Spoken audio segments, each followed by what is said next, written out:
From the creator of A Silent Voice comes To Your Eternity, a shonen manga that is absolutely heart-wrenching in all the best and worst ways. It's both because it's well written, but it hurts me a lot. The series follows Fushi, an immortal not-human creature that slowly grows into having a concept of humanity and personality from his original blank slate state. Well, he also deals with the weight of that whole not dying thing humanity hasn't given a shot yet. Oh wait, that I decided to figure out. Oh hey, didn't see you there. You know, I realized the anime I like might get another season after I kick the old bucket. So, I decided I'm just gonna be immortal. It's that easy, I'm just not gonna die. Plus anyway, I think kicking a bucket's probably how I was gonna die anyway. Originally started publication in 2016 in Weekly Shonen Magazine, To Your Eternity has had a solid march and has amassed 18 total volumes of a 2-season anime, which is currently airing right now. The first season being produced by Brainspace and the second being done by Studio Drive. But why are you talking about the show, I hear you ask? Which is also the same question my therapist asks me. Oh, I just like the company. Your insurance doesn't cover this. To Your Eternity has made such a strong impression, which I think any anime that has Utada Hikaru, the person behind the Kingdom Hearts intro, spearheading this opening, would.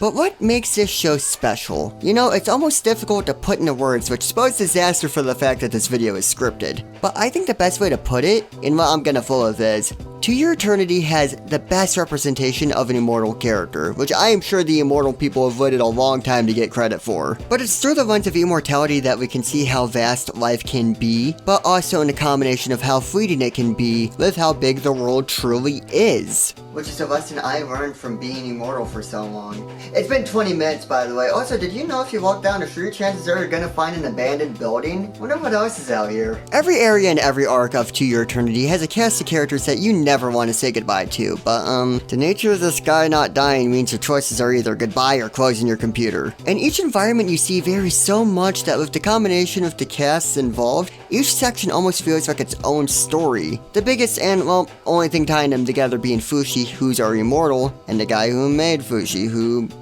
knows what else. And the knockers that desperately want Fushi to stop being alive because screw him, I guess. The reasoning for that trickles into manga spoilers, so I don't really want to touch that directly, but I do want to get into each of these arcs, at least in Season 1. Even though normally I try to do a flyby overview of a series, I feel like To Your Eternity's true beauty shines when you see how much Fushi has seen. Hell, he started off as a wolf that behaved pretty dog-like while he lived with this nameless boy in the Nameless Boy arc. I mean, I've heard worse names for arcs, and I even came up with a few. It's just a chapter or episode long, but as a first chapter, it's clearly the most important because, spoilers, it's a very minor thing that ends up bringing the Nameless Boy arc to a close, so to speak. And it really puts into perspective how fragile life can be in the eyes of an immortal creature. But Fushi doesn't do that whole human-level sentience thing until he meets March in a jungle village type area that believes that you have to sacrifice children to a giant bear to keep the village safe. Which is easy to shun, but did you f***ing see that bear? I would've gave him my car keys if I thought it would help. Fushi is still pretty dog-like at this state. He kinda goes with the flow. However, he does learn how to talk a bit, which is terrifying because he does that in the body of a dog sometimes. So I went into To Your Eternity completely blind. So I thought partway into this arc, let's call it the March arc on the account of this girl being named March, that it would kinda mostly be a whimsical and sad adventures of immortal guy with people from the village being around him. I mean, their personalities are strong enough to make a primary cast. We have March who wants to grow up but has a pretty strong moral compass and values already, despite her age. And we have Perona, the sorta older sister but not by blood to March type character. Mostly trying to have her stuff together but being way out of her depth in the situations that she's in.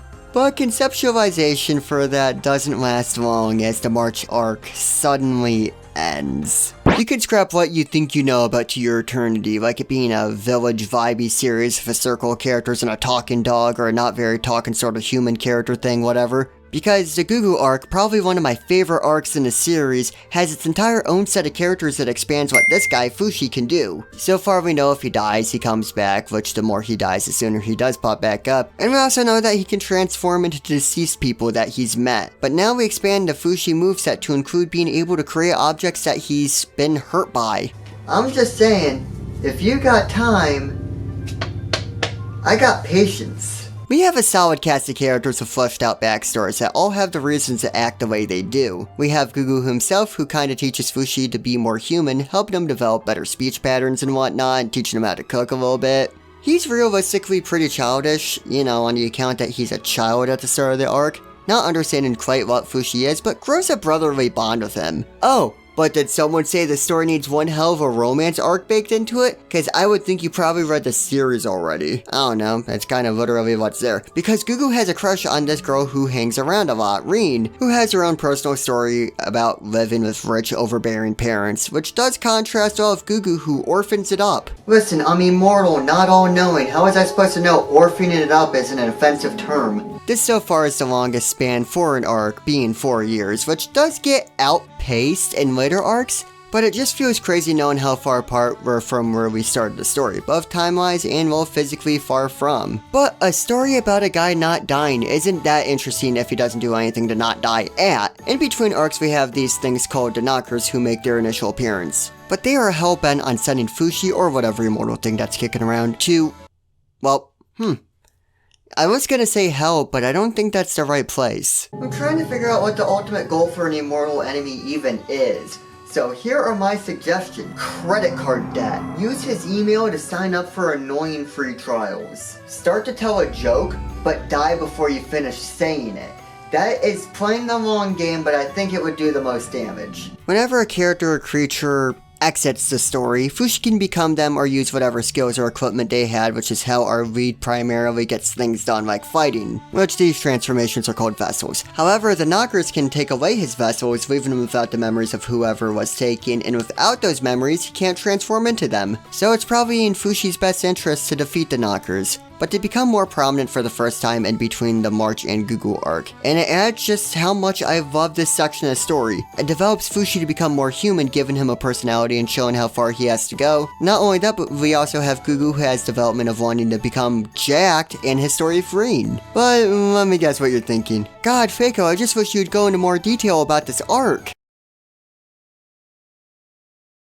There is such a strong sense of bond between all the characters who feel like they each play a necessary role in each other's development. Gugu, who wants to become stronger and also has a crush on Rin, who has been betrayed by his family in the past. Fushi needs Gugu to continue developing as a person, which also takes the whole role of family to him. And Rin is a bit of a uniting factor between them as a valued friend, and she comes from a very different walk of life to give perspective on how these characters can act. And again, this is all just one arc in the story, just one. But as all good things, this also comes to an end. No, I never heard of the term irony before, why do you ask? But how can an arc carry on the variety and the quality that's been seen in the March and Gugu arcs? One tackling the themes of adulthood in this tiny, quiet village, and another tackling love and maturity in a small, lovely town. They invented fantasy Australia. Fushi ends up in an island that's meant to be a big old prison for criminals, and we see him understanding his powers better as well as being able to use them to his advantage. He's developing, and it's so cool that we know for a fact that this is the same character. And while development has naturally happened off screen a bit, we can see the steps he's taken into not only being human, but understanding why he's different from humans.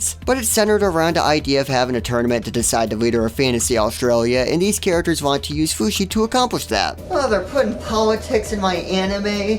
I mean, deathmatch politics, which are the coolest politics, but still. We get, you guessed it, another brand new cast of characters that are all solid in their own ways, though I don't want to go as into detail with them. However, each of them are children on an island of prisoners just trying to use cleverness to their advantage to be able to make it in this place that's based off of how strong you are and how hard you can murder things. Oh, that's just like real Australia. It's just such a fantastic variety because this all feels like To Your Eternity, but all of these arcs are just so damn different. I think one of the reasons why I love each of these arcs so much, as well as the arcs in Season 2 that I won't touch on, is they are set up perfectly to display the point in time where Fushi is mentally at. We see how he grows and changes and adapts in each arc, and I definitely wouldn't say it's easy for him. Hell, there are multiple times where he opts to not want to care anymore.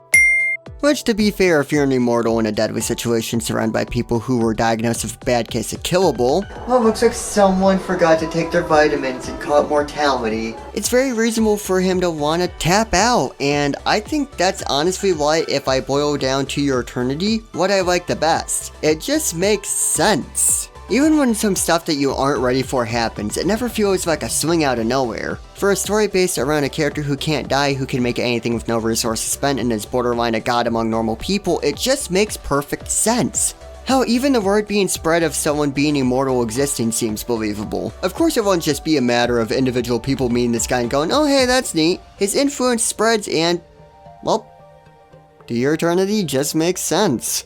You know, just like coming to my own conclusions, this immortality thing's been a bit inconveniencing. But then again, if they're just gonna announce new seasons of Blue Exorcist every 5 years, then I gotta stick around. Oh,